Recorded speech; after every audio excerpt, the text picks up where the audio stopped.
தைரியம், ஒரு awesome feel.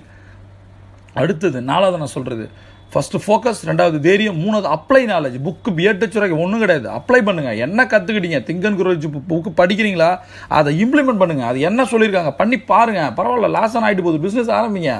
Loss எதுவுமே பண்ணாமல் ஏழையாக இருக்கிறத விட ஏதோ ஒன்று பண்ணி ஏழையாக இருக்கிறது ரொம்ப நல்லது. எதுவுமே பண்ணாமல் நம்ம ஒரு மிடில் கிளாஸாக இருக்கிறத விட ஏதாவது ஒன்று பண்ணி கடன்காரன் வர்றது பெஸ்ட்டு. அந்த கடன் உங்களை ஜெயிக்க வைக்கும். நான் திருப்பி சொல்லுவேன், ஓடுறவன் தான் விழுவான், உட்காந்துருக்கவன் விழ மாட்டான். சரியா? விழுந்தவன் எஞ்சி ஓடுவான். இதுதான் பாயிண்ட்டு. புரியுதா? நம்ம உட்காந்தே இருக்க வேண்டியது, உட்கார வச்சுருவானுங்க நம்ம. ரைட். அடுத்தது எஃபோர்ட். எவ்வளோ எஃபோர்ட் போடணும்? 100% எஃபோர்ட். அது 100% எஃபோர்ட். நம்ம போடுற எஃபோர்ட் 100%. நீங்கள் யோசிச்சு பாருங்களேன், ஒரு பிஸ்னஸ் எடுத்தீங்கன்னா அந்த பிஸ்னஸில் உங்களோட சர்வீஸையோ ப்ராடக்டையோ உங்களை தவிர வேறு யாராலையும் உங்கள் அளவுக்கு எக்ஸ்பிளைன் பண்ண முடியாது, கூடாது. அந்த மாதிரி ஒரு விஷயத்தை கற்றுக்கணும். 2வது, உங்களுடைய ஆஃபீஸில் ஒரு அட்மினிஸ்ட்ரேஷனாக இருக்கட்டும், ஃபினான்ஷியல்